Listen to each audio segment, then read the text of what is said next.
Evening, everyone. It is 7 o'clock on Wednesday, December 21st. We will call to order the regular meeting of the Meridian Library Board of Trustees.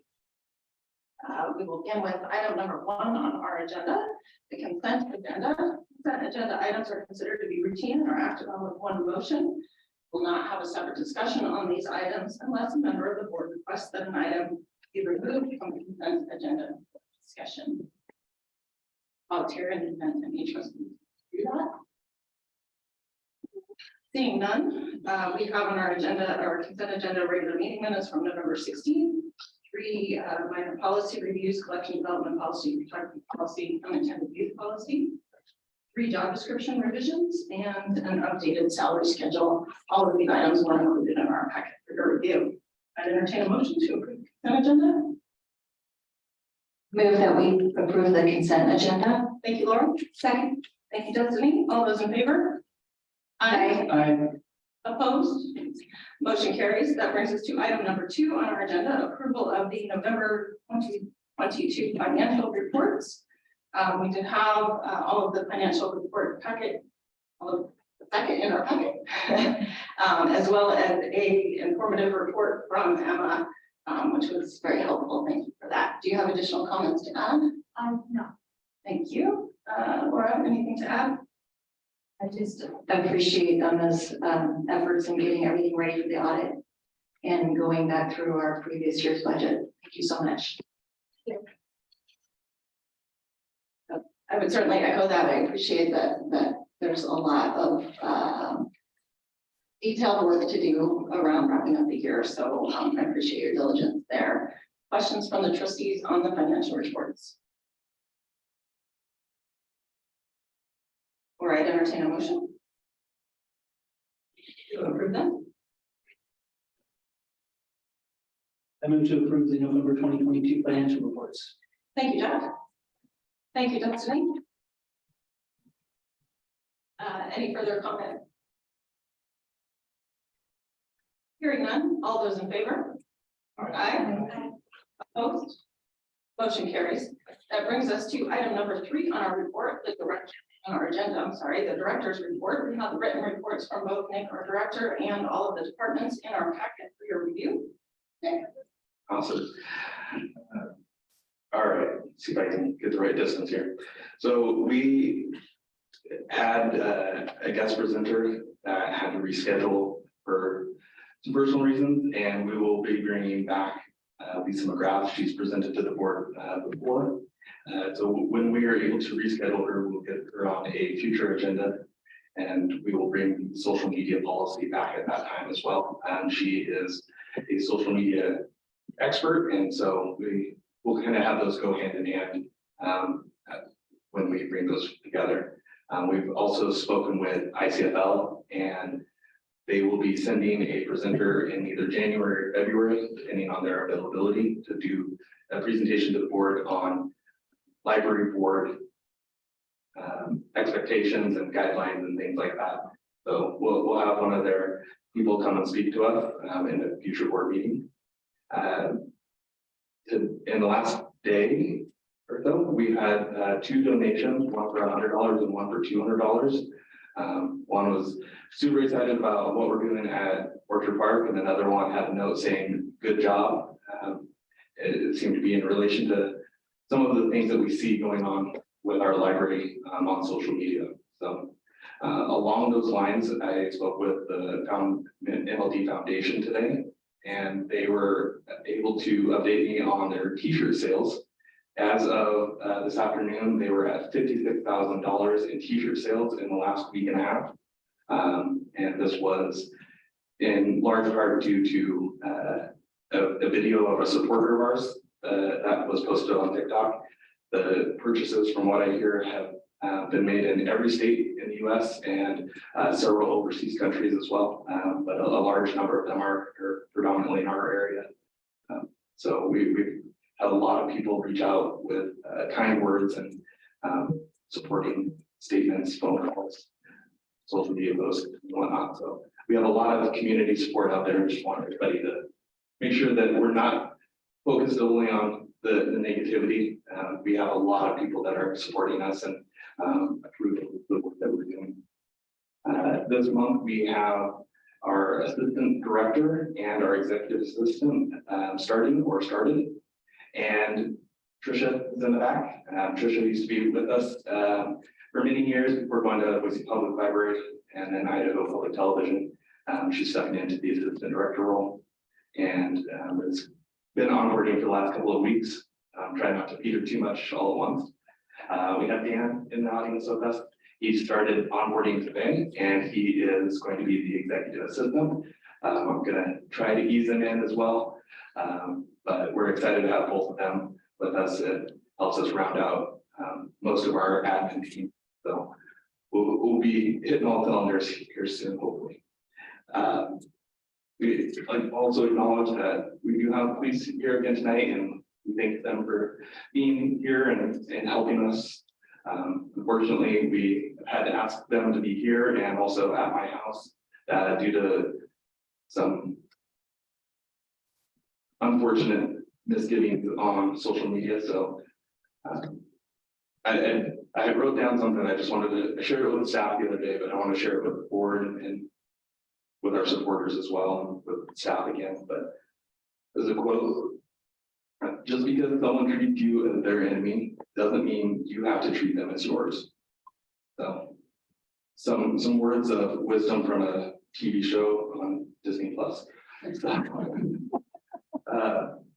We are finishing up our Idaho annual public library survey. It is due next week, and we're almost finished with it. It's only about 400 some odd questions, and so we're making our way through that whole thing.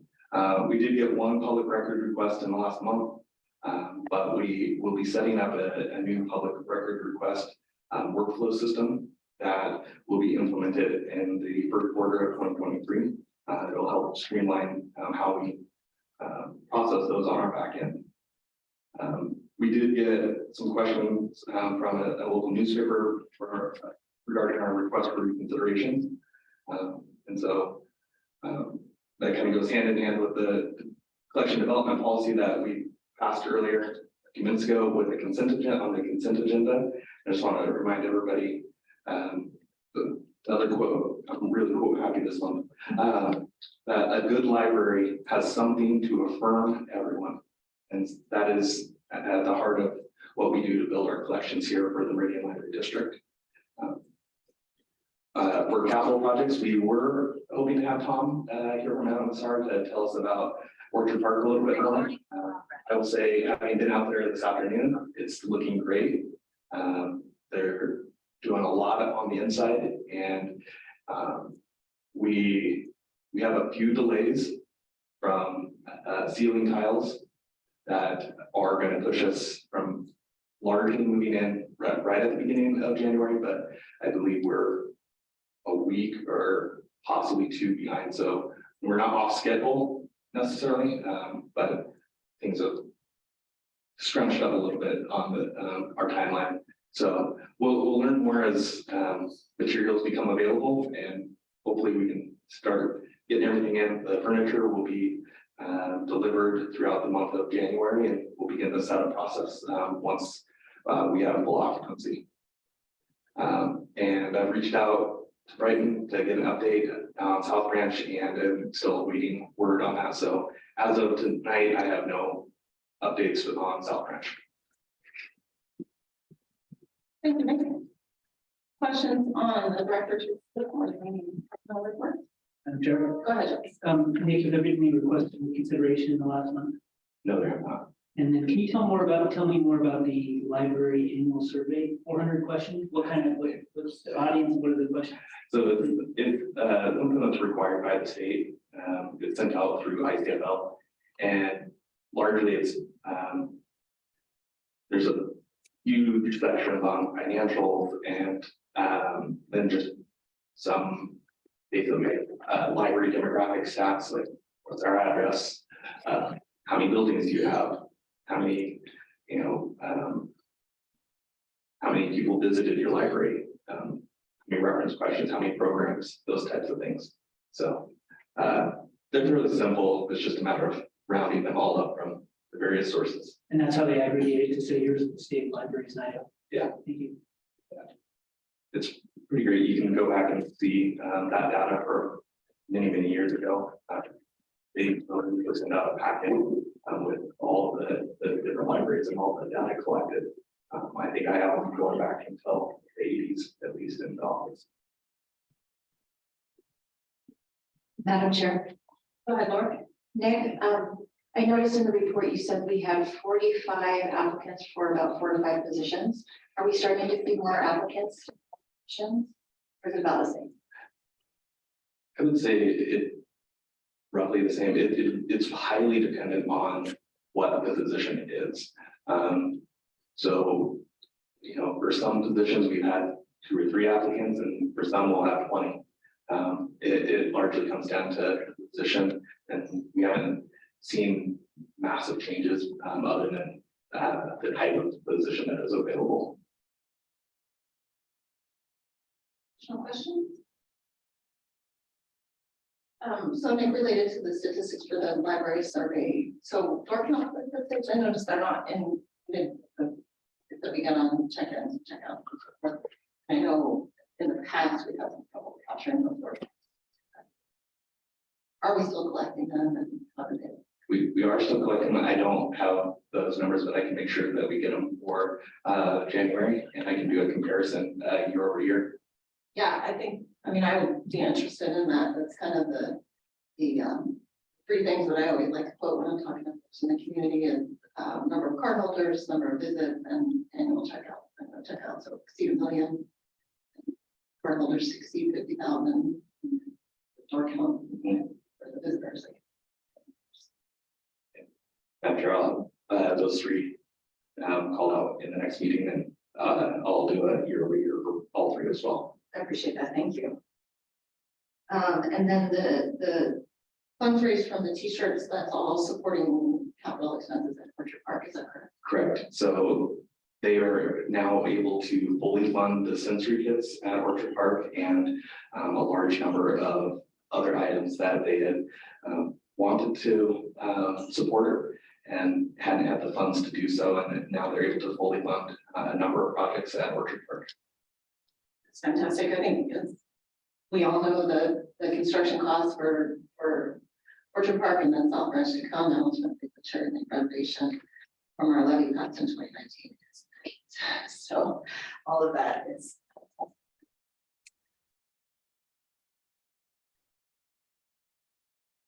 All right, seeing no further questions, then we will move forward to item number 4 on our agenda, the tiny library. We have a nice packet of information, the tiny library toolkit in our packet. And this item came up for us as a discussion of kind of successes and failures, lessons learned from tiny library, and is this a model that we could use to expand services? And I think especially given the tremendous lift on a capital project. So, yeah. So I have a few things, but largely I'll be happy to do my best to answer questions. But if there's questions I can't answer, I might have to postpone the answer of those questions until next month, and I can have those in my director report. So overall, Tiny Library has been a success for us. We've learned a lot. There are some challenges to having one. Largely, you're very limited in the amount of people that you can have in a library of that size at any time, and it has to be very tailored to a specific audience, because if you just do a wide array, you have very little room to put very much in that space. The overall cost of shipping containers has gone up exponentially over the years since we first implemented Tiny Library. But one of the biggest challenges for us to be able to successfully do something like that would be land. Land is one of the more difficult things for us. I mean, we're having trouble with our South Branch just from acquiring the land. Not only, you know, getting donated, but to purchase it, those are challenges. We would, if we were to look at this model, I don't know that I would recommend doing additional tiny libraries. I think there are other ways that we can expand our footprint across our district and more fiscally responsible ways. I think it's a great addition to what we have, but to be able to expand with them as they are, as we have it now, it's not fiscally viable unless we have a large donation or grant to be able to proceed with pursuing additional tiny libraries as we have them.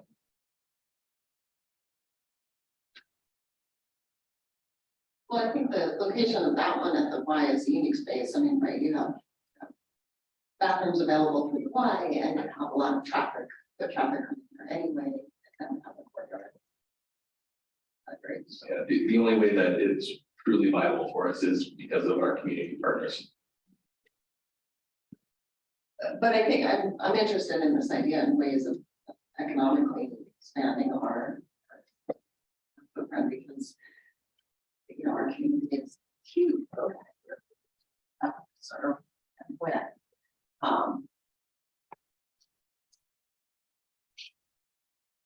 And you know, Pat, I mean, we struggled with past general obligation bonds, we went up with levy, and then even with levy passed, the strong support from the community, we just left to get the project done.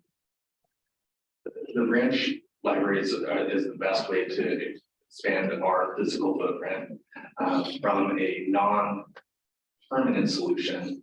The best return on investment for our dollars is our own home delivery service.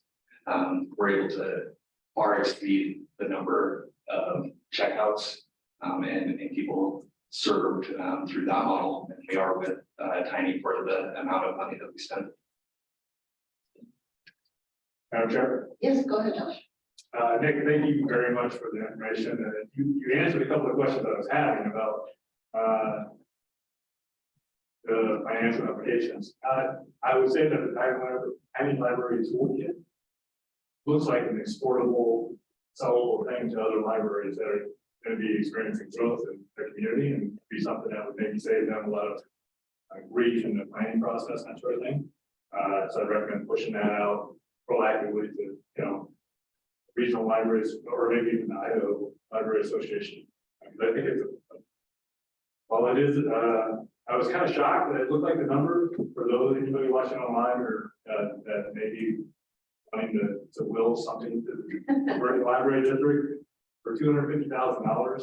I kind of agree that there probably are better financial uses, but somebody want to dedicate one specifically as a heritage or legacy project. I think that's a pretty good avenue. And I think you already answered my question, but given the cost of $250,000 ballpark, would you rather have one tiny library or 5 additional fleet vehicles for home delivery? What would you say to that? I mean, I don't know that we could use 5 home delivery vehicles at this time, but in terms of the number, if the goal is to get material out to people, it's home delivery. If the goal is to have a physical space for people to come to, then the value is in having that physical presence. But there are other ways to have a physical presence in a non-permanent setup. And it's more about staffing at that point than it is about a physical location in terms of being able to increase outreach efforts, community partnership efforts, things of that nature. I think the $250,000 number is probably not quite double, but close to with some of the changes in the economy since we initially did that. I haven't priced out the containers recently, but they're significantly higher than what we originally got. So if we could get a free container and free land, now we're talking. But those are probably some big asks. Thank you for providing that information. And just so you know, the Tiny Toolkit, because it was part of a larger effort at the time of a grant, that information has been shared nationwide. Go ahead, John. I'm sure. Nick, so what about, I mean, one gets considered a bookmobile a tiny library. Is there any talk of expanding bookmobiles? Not at this time, but we could explore it. I could get some numbers for you in a future meeting. The out cost on bookmobiles can be high with maintenance over time. Gas prices are not in our favor for that either, but there are options. The trouble long term can be that a vehicle ages much more rapidly than a physical location does. And so the maintenance cost on it over time can be significant in comparison to a building. So And I love home delivery. I just think that people would see the bookmobile when it comes to their neighborhood or their park, and that's people that would see the courier vehicle don't know that that's the library.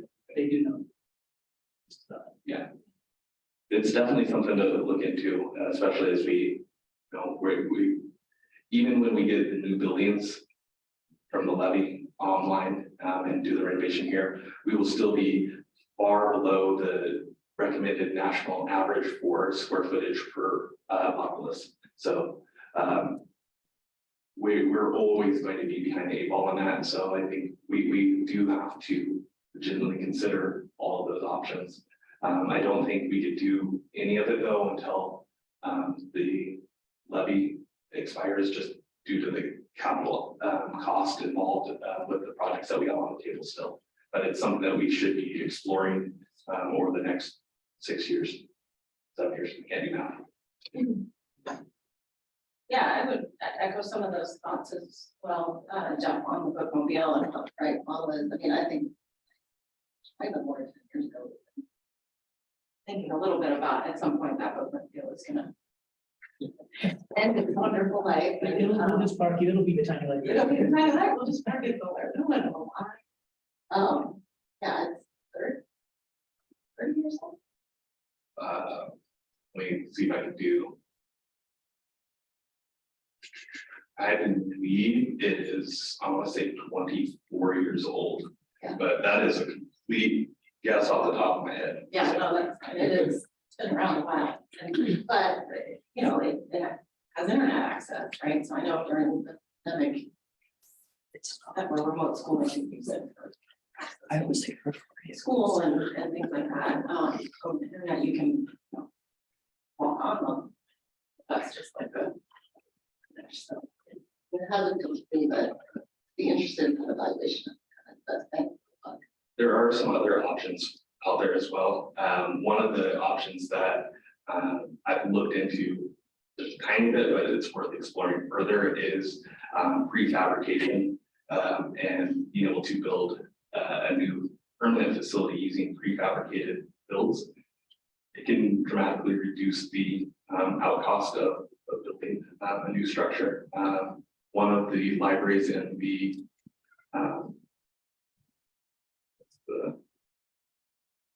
Herbert Gretchen just went. Oh, Pierce County. Pierce County, there's the words. Pierce County, one of their libraries is a prefabricated build. So the Fife Library is the library that they built in the last 5 years or so that is a prefabricated build. So again, the outcost on that is significant, but it would be another option for us to explore in the future. and I think all of those ideas, all of those Avenues to pursue will be part of our updated facility plan when we do that, right? We did the previous facility plan, we have the levy projects that finish. Yeah. Projects that start. So the master facility plan was last implemented in 2015. The goal is to put out an RFP for that in the calendar year 2023. So sometime in the next 12 months, we'll be issuing that to get some assistance in doing the master facility plan and getting it in front of you all in the next year. Go ahead, Laura. Yeah. We'll just talk about it. You had talked about home delivery as an option, and then Jeff talked about the bookmobile as like a tiny library and it has signage. Do our home delivery vehicles have signage? We do have details on all of the vehicles.